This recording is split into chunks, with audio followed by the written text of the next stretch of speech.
Beta Ray Bill, let's talk about it. So I've been a big fan of Daniel Warren Johnson recently, and I didn't even know he wrote this. I just saw this in my LCS and I wanted to pick it up because I've always seen, who's that weird looking horse guy that kind of looks like Thor?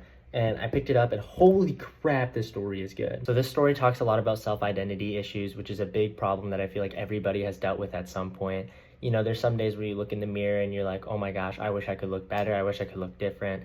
And Beta Ray Bill talks about that a lot. And it also shows the hero's journey that he's willing to go on and the struggles he's willing to put himself through so that he can consider himself beautiful. Even though he is the same person on the inside as he is on the outside, he just wishes that he looked a little bit different. Essentially, he looks like this horse unless he uses his magic to go back to his regular form. And he started off with Stormbreaker, and Stormbreaker had enough magic power to make himself consider himself beautiful. But as it got destroyed, he reverted back to his horse form, which he thinks looks really bad. And he was even trying to get with like the girl of his dreams, and she didn't like him because she thought that he could turn back into his human form, and he couldn't.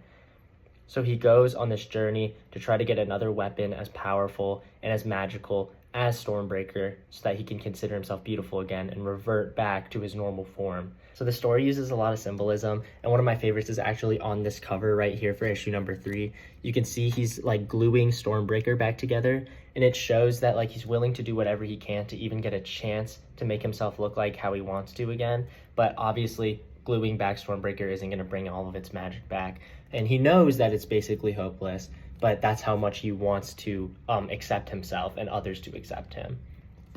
Self-identity issues is something that I feel like everybody deals with, and Beta Ray Bill is a great story explaining how you can turn that negative feelings of yourself into something positive, and how people will accept you for who you are as long as you're a good person on the inside.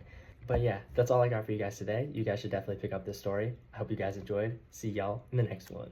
Peace.